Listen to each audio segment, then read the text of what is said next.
Bada bing, bada boom.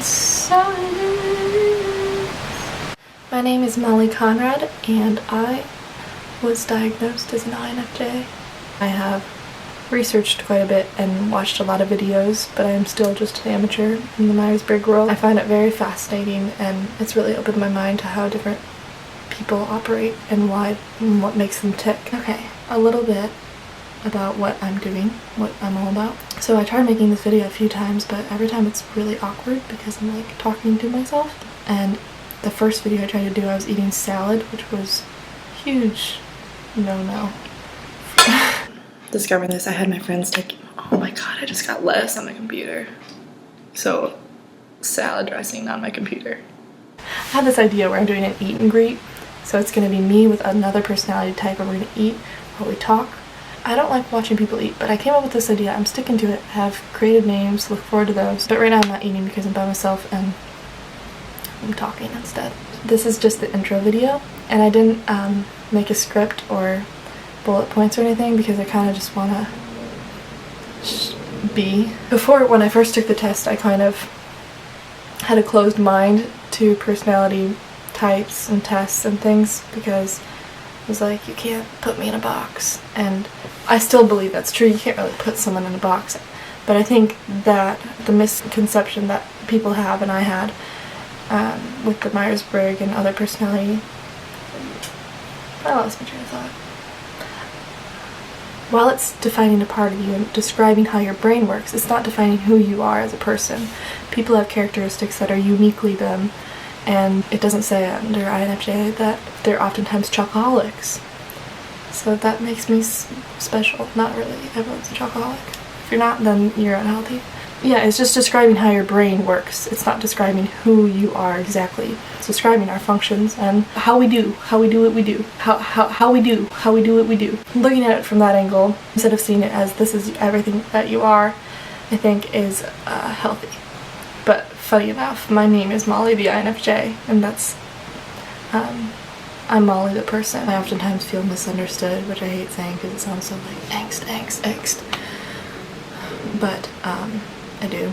And it helps describe me in ways that I wasn't ever able to quite articulate. And it described my brain, and things all of a sudden made sense because I always thought something was wrong with me. This kind of helped put in perspective why I felt kind of different or what felt off. The perfectionism and quite a few other elements of the INFJ. It just so clicked and really helped me. Okay, so my INFJ business. I stands for introvert, N stands for intuition, F stands for feeling, and J stands for judging. I'm just going to talk about what those mean to me and why I'm like, yep. And I'll talk about the functions too after this trick. Alright. Okay, so I is introvert. I think introvert-extrovert is iffy because a lot of people can be both in different circumstances. But they say it's like how you recharge yourself, to be by yourself or to be with people. And while I need alone time and I need time by myself to process my thoughts, I need to be with people too, to share my thoughts or to experience things. But I'm definitely on the introverted side. I spend most of my time in this very room, actually. Bring my food up here and everything. It's pretty. And intuitive, that is like crazy. Those gut feelings that happen to come true, that's intuition. And I still don't really know where that stems from or like why. It was always kind of fun for me and my NF friends usually to kind of read people and guess what they're about. And now we have more terms to use to read people. People don't want to be read, I think, sometimes. And that's okay. Makes sense. The F, feeling. Whew. Feelings are meant to be felt, is a statement that I say quite a bit to my friends. I have felt very, very low, but I've also felt very high, euphoric, some might say, I will say. And to feel that just grand scale and like all these emotions and all these intense feelings, I think is like what life is about. No, life is about a lot of things, and it can be frustrating, but it's worth it. The J is the organized part of me. And parts of me are organized, parts of me aren't, just like the introverted thing. My room is messy right now, but I like it clean, but it's not always like that. I'm not on time. I'm on time if I need to be. I'm definitely a planner. I have a bunch of checklists, and I can book a tour and do things like that, but I can't. There's certain things that... Shazam. I'm running out of space. I'm frustrated because I'm gonna have to cut and paste some of these clips. But there are worse things that I could have to do. I don't have to do anything, so listening to my gut has helped me just do things, and the J has helped me like plan it out and figure out what I'm doing based on my gut. So the INFJ's dominant function is the introverted intuition, which makes a lot of sense.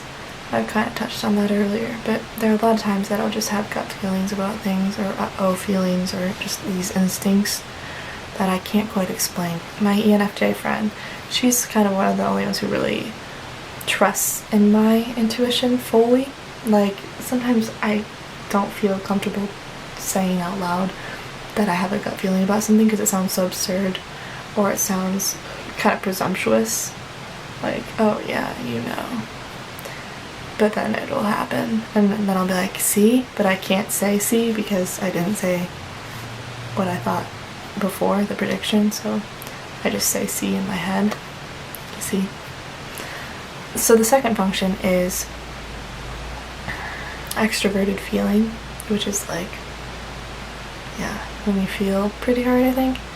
If you're over polite, let's say, and you overcompensate your feelings when talking to someone so that they're sure that you are with them or you're empathizing or whatever.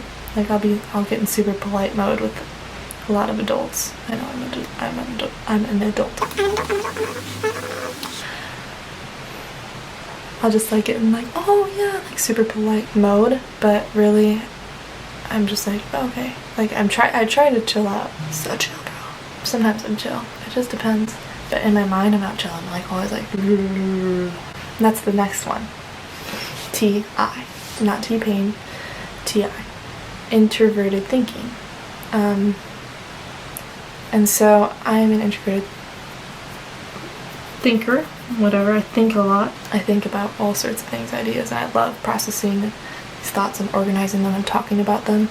I love talking to NTs, INTPs, and just exploring different thoughts and reasons and everything. Right now I'm like super into I'm really engaged in these types of conversations. I'm really into ideas and just, I mean, the world is crazy.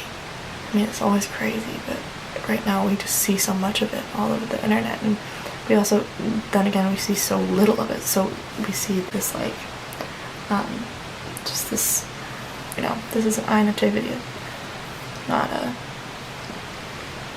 the world is crazy video. Okay.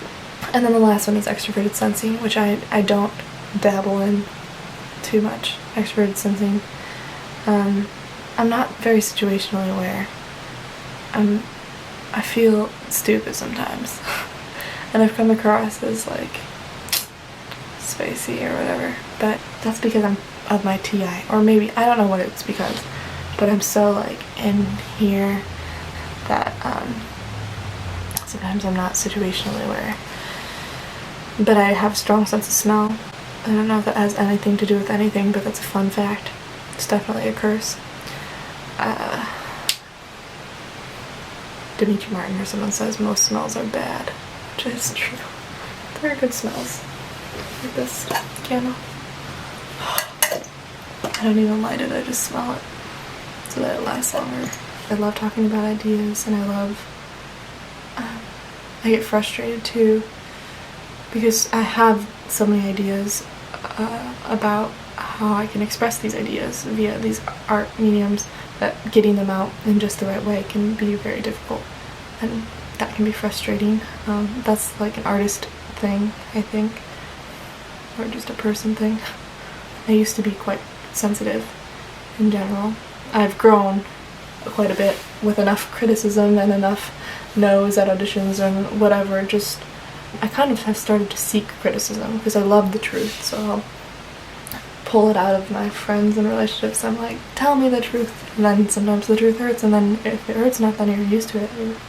I feel more grounded now. It's taken some growing up, I think, and some learning and hurting and stuff to be able to channel my feelings in a healthy way. I think my biggest weakness is that I'm tentative. I'll feel so strongly about something and so passionate, but if I'm in front of a crowd or a person who intimidates me or something, I all of a sudden downplay everything that's in here that I feel so strong about. It's like I'll say something and then I'll be like, those aren't words. Sorry. That means something to me, and I know it does, and I know that I can, but it's just like the getting it out that is so hard sometimes to feel like it's translating, or like it's like I'm doing what my thoughts are. I'm doing my idea and my thoughts justice, which I don't. Because first of all, that didn't make sense, that sentence. And second of all, I tell you it doesn't make sense, so then I don't seem credible. But I know that I have a point, and I know I have a point to make. And it's like this, like right now, that kind of feeling when I do that fist thing, that's like when I'm talking to my friend, and I'm like talking to my minute, and I get excited about this idea, and I'm able to just keep going and express it. But then in certain times I'm just not, and it's really, really frustrating, especially when people don't take you seriously or see you as credible because you're being kind of a tentative person. None of us know what we're talking about, and some of us are just better at pretending to know. I think I have trouble owning it, and that's something I've worked on over the years, is just really owning who I am and what I have to say. Another weakness is I'm very hard on myself and others. That's always been the case, and I have been in long-term relationships back to back, and there's always something, and I'm just very particular, and I really care deeply about people, and that's part of why I'm like, I see people's potential, and I'm more hard on myself than I am on others. I have so many lists, so many to-do lists for the future and for just today. By the end of the day, if I'm not as productive as I wanted to be, I kind of beat myself up for it. And then that's something I'm trying to improve, is to just let things go and just enjoy the moment more. I really admire P's. I think P's admire J's for getting stuff done, but I admire P's for being able to relax and just be in the moment. Just being consciousness, like just, wow, that looks cool. Just being in the moment, like right now. Also, I'm a singer-songwriter, and so I have a YouTube channel, and I was confused about where I would post this. Like, would I post it on my YouTube channel that I have already, but I made a new one, as you can see. And also, as a singer-songwriter, I'm already giving so much of myself, and I feel so exposed to parts of myself. I'm giving a lot on YouTube to strangers or friends or whoever, and it's just kind of scary. But that's okay. I think that's good. I think that's good. Because to me, it's worth it to maybe look stupid or whatever, have a troll ya. Those trolls, they'll get you. I think it's worth it for the potential to enlighten someone or to help someone feel understood. That's kind of how I feel about my music too. The best thing I could do is help someone or inspire someone or make someone feel something that they haven't felt in a while. And I think that that is worth that risk of exposing yourself. I care about humor a lot. And ironically, I'm not being very funny right now or being silly. Because I don't know why. I'm just not in the mood, I guess. But I joke around a lot with my friends. Is it going? It's going.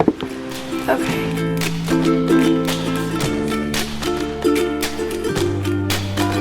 I'm gonna make another video because I think that I look really freaking weird right now.